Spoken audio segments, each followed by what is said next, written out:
Libre office base पर spoken tutorial में आपका इस्तकबाल है। ये ट्यूटोरियल डेटाबेस डिजाइन पर गुज़िश्ता ट्यूटोरियल के आगे का हिस्सा है और यहाँ हम मंदरजा झैल मौज़ूआत को सीखेंगे। डेटाबेस डिजाइन को बेहतर बनाना, नॉर्मलाइजेशन कवानीन का इतलाक करना, डेटाबेस डिजाइन को जांचना। गुज़िश्ता ट्यूटोरियल में हमने सीखा था कि टेबल रिलेशनशिप्स को कायम करने के लिए प्राइमरी कीज और फॉरेन कीज को किस तरह मुकर्रर करें।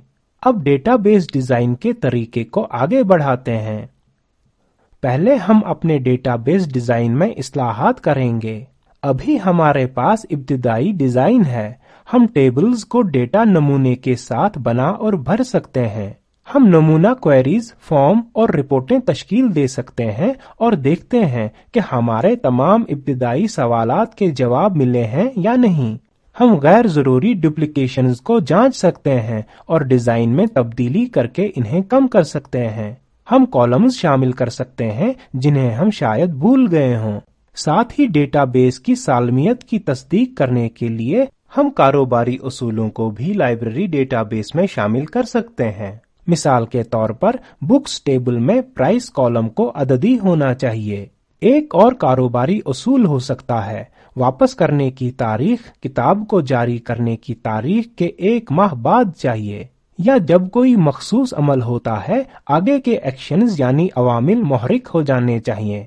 लिहाजा अगर किताब को वापस करने की तारीख गुजर जाए तो हमें रुकन को याद दिलाने के लिए एक ईमेल भेजने के लिए डेटाबेस में कुछ एक्शंस यानी अमलों को मुकर्रर करना चाहिए। चूंकि हम फिर से डिजाइन कर रहे हैं, हो सकता है कि हम नए टेबल्स, कॉलम्स, कवानीन या पाबंदियों को नाफिद कर सकते हैं और डेटा इंटीग्रिटी न खोए इस बात का यकीन करने के लिए हम गुज़िश्ता तमाम स्टेप्स में जाएंगे। आगे हम नॉर्मलाइजेशन कवानीन का इतलाक कर सकते हैं। इनको देखने के लिए इस्तेमाल कर सकते हैं अगर हमारे टेबल्स ठीक से बने हैं और किसी भी तरमीमी एनोमलीज से आज़ाद हैं जिन्हें हम पहले देख चुके हैं। डेटाबेस डिजाइन में कवानीन या नॉर्मल फॉर्म को लागू करने को नॉर्मलाइजेशन कहते हैं। अपने ट्यूटोरियल के पहले 3 नॉर्मल फॉर्म्स को देखते हैं। सबसे पहले पहला नॉर्मल फॉर्म देखते हैं। पहला नॉर्मल फॉर्म या 1NF अक्कासी करता है कि तमाम कॉलम वैल्यूज छोटी होनी चाहिए। मसलन बुक्स टेबल में प्राइस कॉलम की हर सेल में सिर्फ एक वैल्यू होनी चाहिए।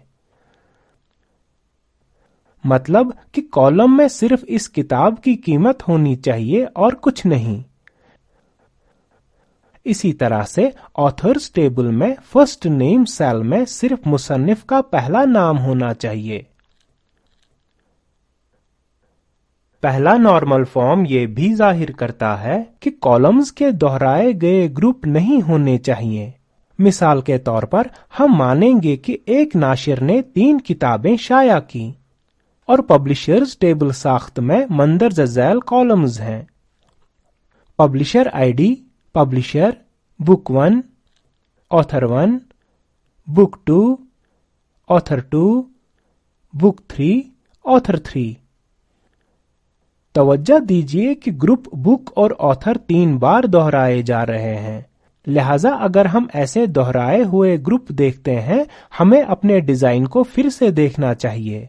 अब अगर पब्लिशर 10 और किताबें शाया करता है, हम टेबल की साख्त को 20 कॉलम्स जोड़कर तब्दील करने के पाबंद होंगे।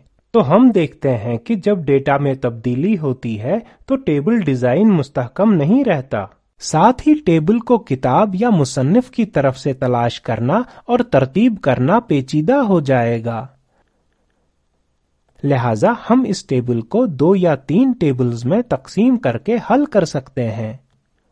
हमारी मिसाल में हम मंदरजा वाला टेबल को पब्लिशर्स, बुक्स और ऑथर्स में तकसीम करेंगे जैसा कि स्क्रीन पर दिखाया गया है। ये डिजाइन टेबल को पहले नॉर्मल फॉर्म में ले आएगा और पब्लिशर्स और बुक्स के डेटा को तब्दील करने पर भी ये टेबल ढांचे को मुस्तहकम रखता है। अब दूसरा नॉर्मल फॉर्म देखते हैं। اگر یہ ٹیبل 1NF میں ہے تو اسے دوسرا نارمل فارم یا 2NF میں کہا جا سکتا ہے، اور ہر ایک نان کی کالم مکمل طور پر پرائمری کی پر انحصار کرتا ہے۔ یہ اصول لاگو ہوتا ہے جب ہمارے پاس ایک پرائمری کی ہو جو ایک سے زیادہ کالم شامل کرے۔ مثال کے طور پر بکس ایشوڈ ٹیبل کو مندرجہ ذیل کالمز کے ساتھ دیکھتے ہیں: book I D, member I D, book title اور ایشو ڈیٹ۔ ساتھ ہی بک آئی ڈی اور ممبر آئی ڈی ٹیبل کے لیے پرائمری کی بنا رہے ہیں۔ اب بک ٹائٹل کالم پر توجہ دیجیے۔ ہم بکس ٹیبل میں بک آئی ڈی میں دیکھ کر بک ٹائٹل حاصل کر سکتے ہیں۔ دوسرے الفاظ میں بک ٹائٹل صرف بک آئی ڈی پر منحصر ہے اور ممبر آئی ڈی پر نہیں، لہذا یہ تمام پرائمری کیز پر انحصار نہیں کرتی۔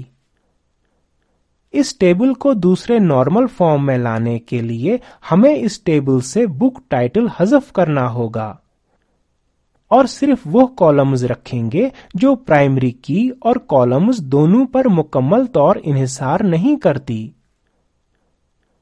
ایشو ڈیٹ کالم یہاں پر رہے گا کیونکہ یہ دونوں پرائمری کی فیلڈز پر مکمل طور منحصر ہے۔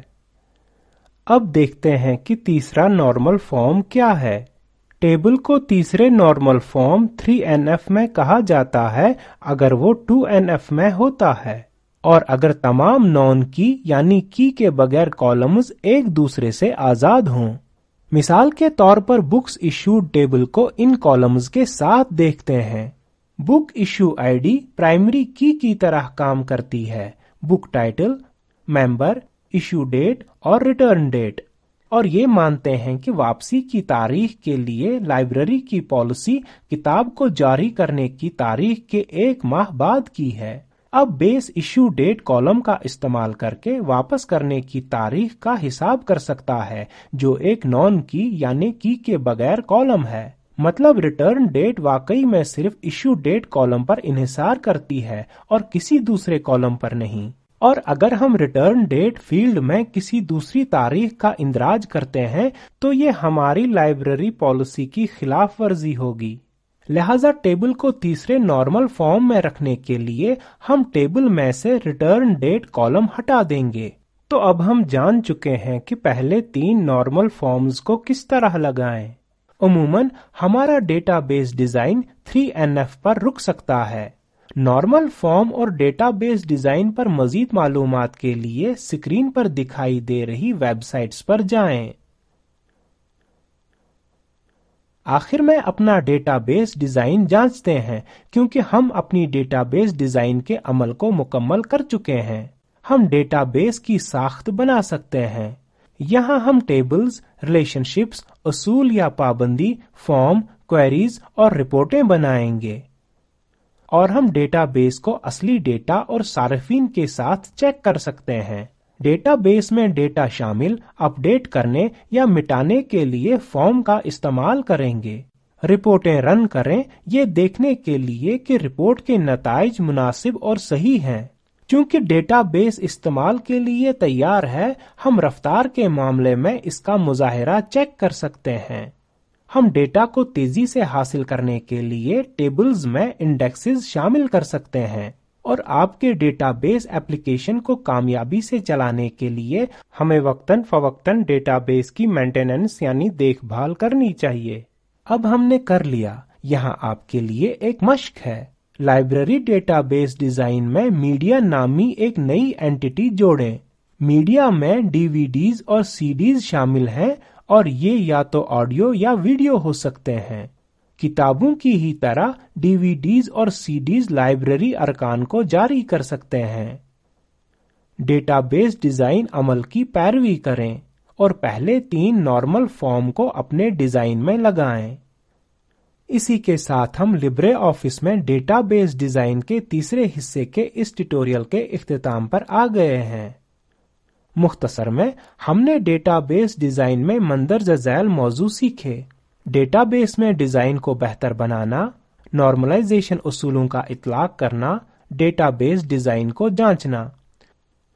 Spoken tutorial project talk to a teacher project का हिस्सा है, जिसे हुकूमत हिंद के MHRD वजारत के कौमी ख्वानदगी मिशन ने ICT के जरिए हिमायत की है। इस प्रोजेक्ट की मुआवनत spokentutorial.org ने की है। इस पर मजीद मालूमात दर्ज झेल लिंक पर दस्तयाब हैं। इस ट्यूटोरियल का तर्जुमा और सदाबंदी मैंने यानी वजाहत अहमद ने की है। हमारे साथ शरीक होने के लिए बहुत शुक्रिया।